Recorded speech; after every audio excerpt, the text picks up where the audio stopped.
Welcome into the Fireside Knicks podcast following Brett. What is probably the most deflating game thus far in this early season. The Knicks lost to the Nets, their arch rivals, 112-85. Bryce Gelman alongside Brett Hamfling here for Fireside Knicks. And Brett, that makes it 8 straight losses to the Nets. 8 straight to the Nets. I think 13 straight to Kevin Durant. Did you hear that? Did I get that right? I don't even want it. That actually hurt me because 13 straight to a guy is one of the best players in the league, but you can't squeak out one win. Listen, I don't want to make this all about Durant. That game was just deflating. I usually come on here on a win, I'm pumped up, and I'm on in a loss. I usually have a nice little spin. I'm a pretty big optimist with the Knicks, even though I shouldn't have been for the last 20 years. I usually have a nice little spin. I could point to something. That was just a shitty game. First of all, they played bad from the start. It never really got below 15. It was also just a boring game. Like, we never made that charge. It was just, I feel bad that ESPN put that game on national TV and everyone had to see that. I honestly feel bad, so I apologize. First off, let's talk about ESPN. Why does the game have to start at 7:45? Don't tell the fans that the game is going to start at 7:30, and I'm sitting there on my ass for 15 minutes waiting for the game to start. Like, get it together, ESPN. Yeah, looks like the Knicks were sitting on their ass also. That's what you get, though, for putting this game on national television. Yeah, I mean, we have a bunch of games on national TV this year. I'm not going to say yet. I'm not going to say yet to flex them out, but this was just a bad game. From the tip, we just didn't have the energy. There was no urgency. You just kind of come out just like running through the motions in a game that you really need to win. You don't need to win, but you're a 5-5 team. The point is to get above 500 instead of below 500. It's a big game versus the crosstown rivals, and you come out flat. Yeah, the offensive stagnation was off the charts earlier in this one. From the get-go, they couldn't get anything to go. The spacing was atrocious. Julius Randle could not get anything to go. I mean, realistically, no one in that starting lineup was doing anything. I think at one point, they were down 14. I mean, Randle was lighting it up. He had like 2 or 3 threes in a row. They were still down 14 at that point. So, I mean, the Nets were forcing the Knicks to take these difficult shots. They weren't giving up anything on the interior. Having Jericho Sims in there, who's a complete non-factor realistically on offense when the ball isn't in the air, is tough, and that will continue to hinder them as long as Mitchell Robinson is not on the floor. But you got to do more with what you're given. And the Knicks just did not show any effort tonight. It's not a matter of them missing shots. It was a matter of them not playing hard on defense. And it's the complete opposite of what we saw the other night on Monday against the Timberwolves. And that game, going into that game, I had way less confidence than I did going into this one, because you play a team who has probably the most height in the league. They have a power forward who should be the center in Cat, and then Rudy Gobert, and you're playing against Jericho Sims.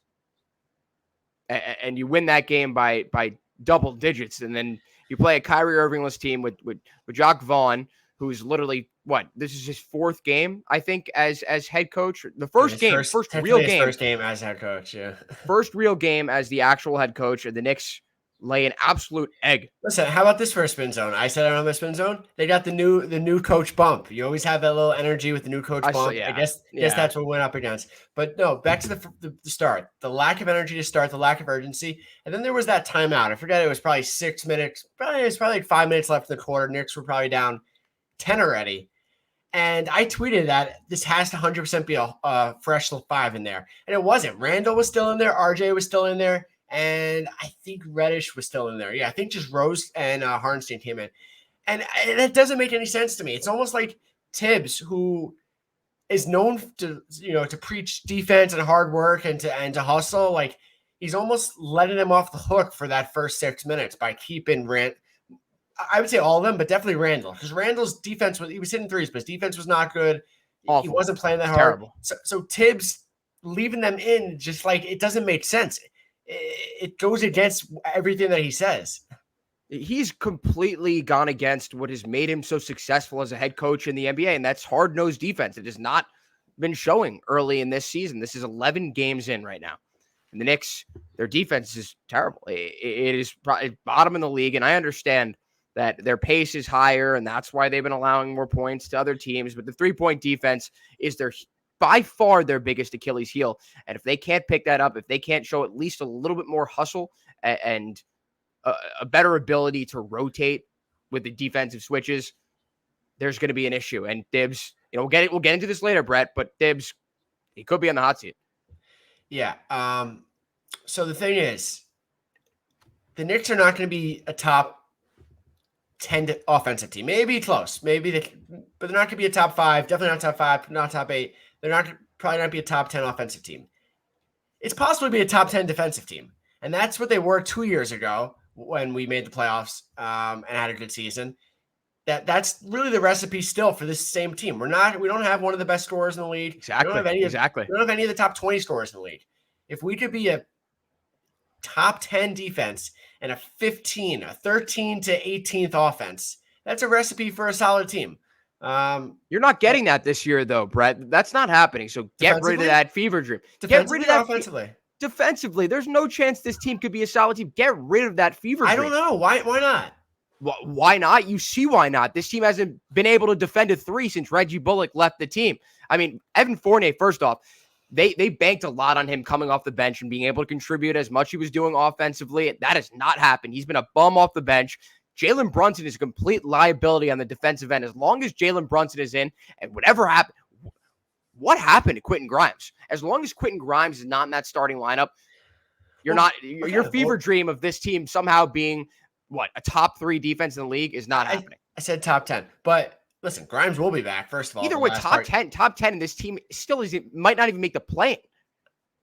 I'm saying defensively. Oh, if the defense is top 10, yeah, I get that. Yeah. But that's where you start. You got to hang your hat on defense. I disagree. I think it's possible for them to get better defensively. First of all, the rotations are something that should have clicked already.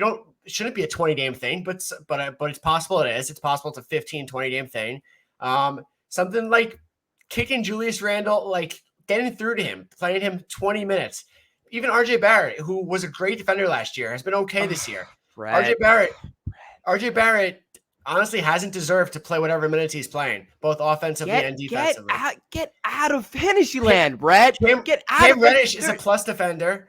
Tom Thibodeau is not listening. Listen, as long as Tom Thibodeau is coaching on the sidelines, none of this will ever happen. So there's no point. Julius Randle, no matter how poorly he's playing, will still get 30-plus minutes, sometimes 40-plus minutes a game. And no matter what Obi Toppin does, and he was pretty trash too off the bench, only 5 points and 4 rebounds, a minus 19 plus minus. You went 2 for 7 from the field. There are games when your entire team is going to be off. I get that. But when you're not showing intensity on both sides of the ball from the tip, that is an issue. And that is what we've been seeing. I mean, they're 5-6. They're statistically before this game, they're the most mid team in the league. I don't know if you saw that stat that they were like, they literally were the most mid team in the league. And that's what you're looking at, because one game they're going to have a performance like this, and another one they're going to have what they had the other night against Minnesota. Yeah. I mean, so, the thing is, how do you get the good performances out? Because not just Minnesota, they had the good performance versus Philly, and I know they were missing Embiid and Harden. They barely won that game. Won that game.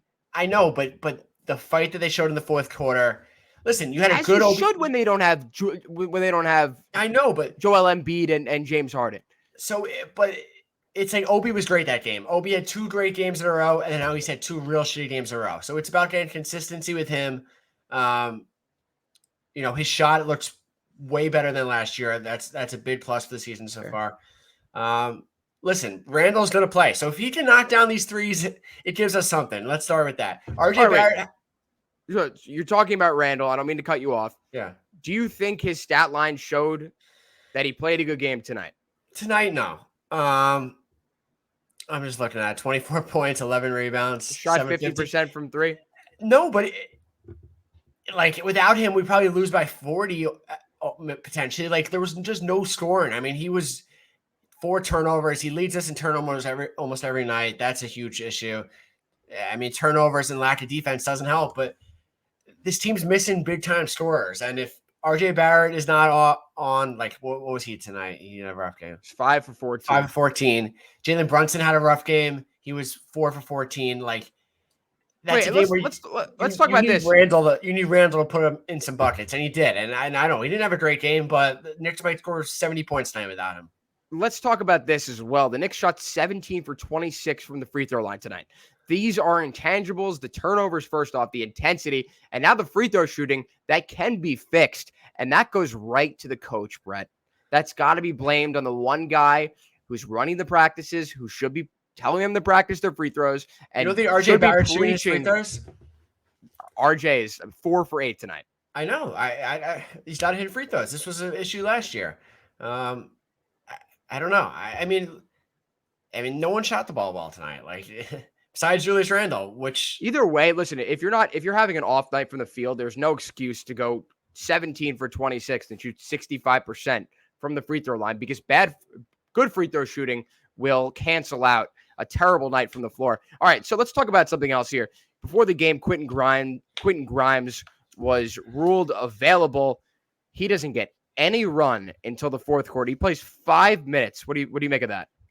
Yeah, so this is similar to what happened last time he was made available versus I forget what game that was now. But they said he was available. Everyone was excited about it. He didn't play the whole game until it was first. I think it was the first game. It was Atlanta. No. Yeah, it was Atlanta. Oh, it was Atlanta. He played 5 minutes when he was. Yes. Yeah, when he was. Yeah. It wasn't until the last 2 minutes of the game.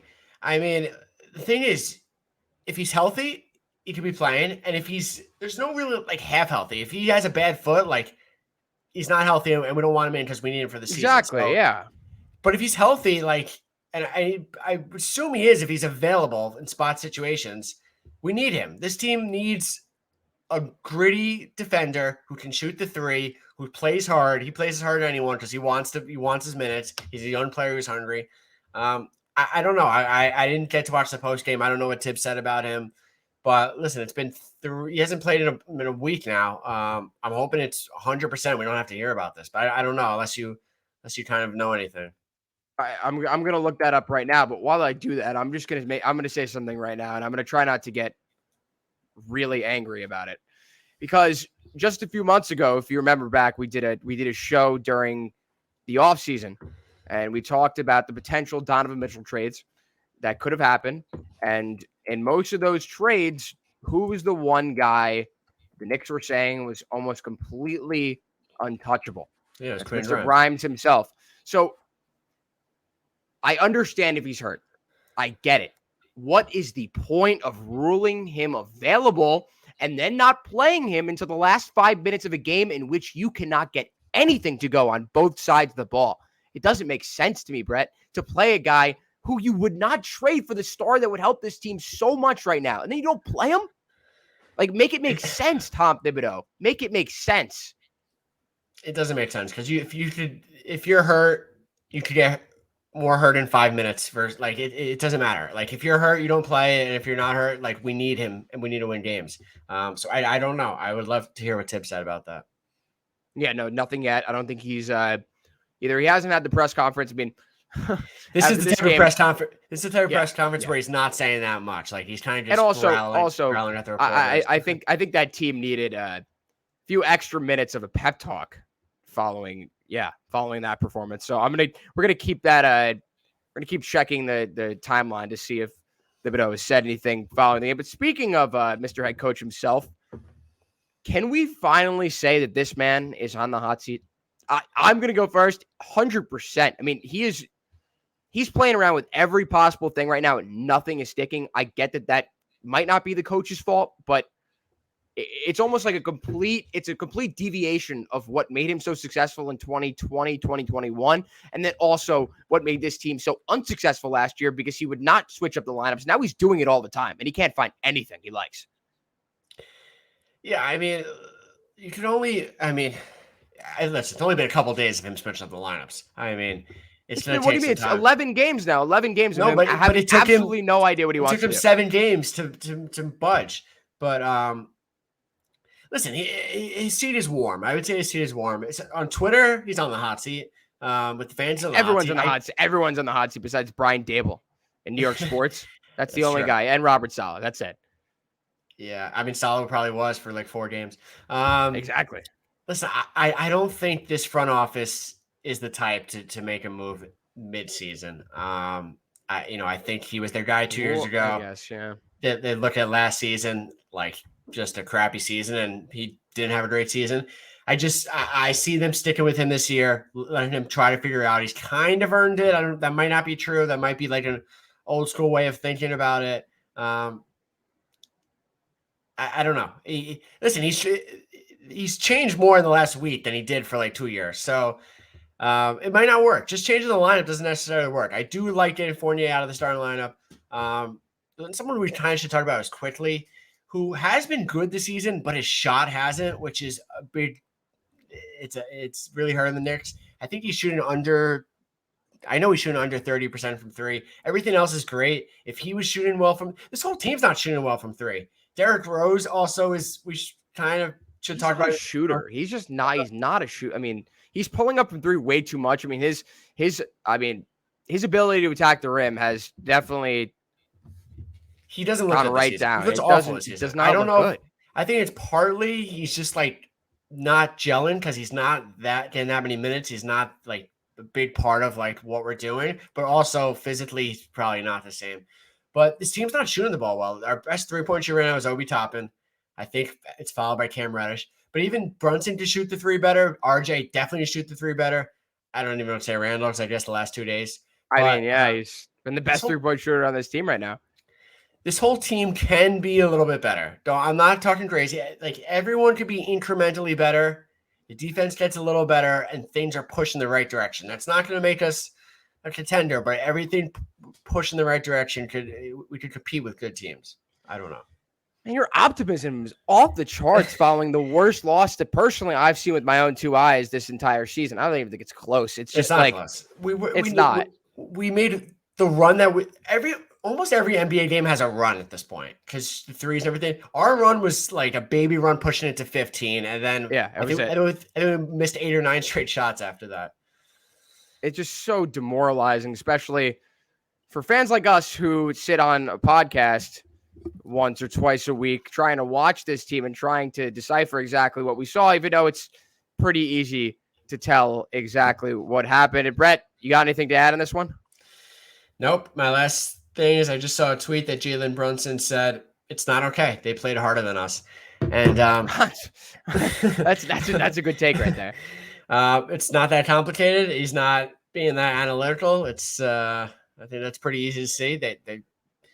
And I hope someone like Jalen Brunson, because Randall might not be the guy. I don't know. RJ might not be the guy. I hope Brunson is someone where when the Knicks are struggling, he can be that guy in the locker room and on the court. And we'll see, because he's cooled off the last couple of games, and he's someone that the Knicks kind of need him to be our best player. With the way RJ's shooting right now, with Randall's lack of turnovers and lack of defense, Brunson really needs to step up, and he's been there mostly. But if his shooting takes another level, I like to see some more leadership. It's almost like every player on this team is adding something negatively. Like if you go down the line, every single one of these guys is doing something wrong on a daily basis that is hog-tying this team in terms of winning games. And it's not like it's like a game-to-game basis. RJ's been terrible from the field. I mean, I understand he had like a few games where he at least looked somewhat back to form. But to start the season, how he was playing, how Randall was playing, I mean, these guys got to pick it up, or else you're going to have people calling for firings, and that's just how it works here in New York. Well, the last thing I'll say is they do have a relatively easy schedule coming up. Detroit on Friday. They have to get that. Home versus Detroit. Then home versus OKC. Then in Utah. And I know the Jazz are kind of amazing. Right, the Jazz are kind of great, but that's a game you can win also. But because then it gets a little hard. I don't even want to talk about it. Then it's Denver, Golden State, Phoenix. They got to win 2 or 3 of these next 3 games. Well, Brett, we'll see how that goes. As of right now, it's not looking too good, but let's hope for the best going forward. For Bryce Gelman, he's Brett Hamfling, and we will see you next time here on Fireside Knicks.